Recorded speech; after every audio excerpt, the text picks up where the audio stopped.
Hello bachon, let's read the question. The question says which of the following species is not stable? SiF6 2 negative, GeCl6 2 negative, SnOH whole 6 2 negative, SiCl6 2 negative. First of all, let us check the key concept of the question. The key concept of this question is that all these elements, the central atom belongs to the same group, group 14. Carbon, then silicon, then germanium, then lead and after that comes Sn.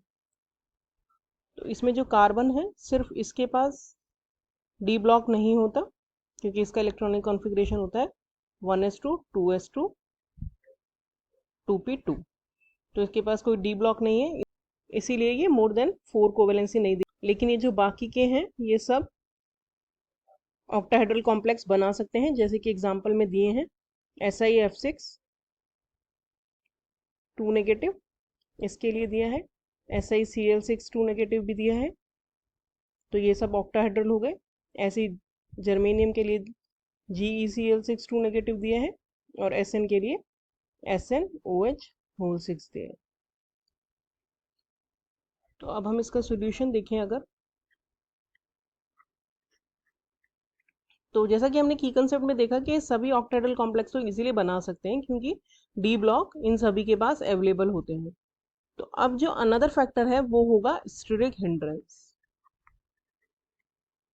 Steric hindrance का मतलब होता है कि जैसे जैसे size बढ़ता है तो आपस में रिपल्शन होता है जिसकी वजह से कॉम्प्लेक्स स्टेबल नहीं हो पाता। तो जैसे जैसे हम ऊपर से नीचे जाते हैं किसी भी ग्रुप में तो साइज जो है वो हमेशा इंक्रीज होता है।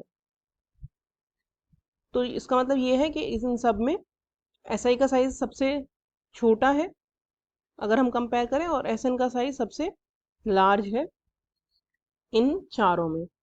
तो इसीलिए जो सिलिकॉन होता है वो जो लार्ज एनायन होता है, जैसे कि अगर हम F नेगेटिव और Cl नेगेटिव में कंपेयर करें तो Cl नेगेटिव काफ़ी बड़ा है, तो इसीलिए जो SI होता है वो लार्ज एनायन जैसे कि Cl नेगेटिव को 6 आयंस को अकोमोडेट नहीं कर सकता क्योंकि उसके स्मॉल साइज की वजह से। अगर जैसे इसका स्मॉल साइज है और बड़े बड़े Cl इसके चारों तरफ 6 लगाएंगे तो काफ़ी आपस में स्टेरिक हिंड्रेंस हो जाएगा।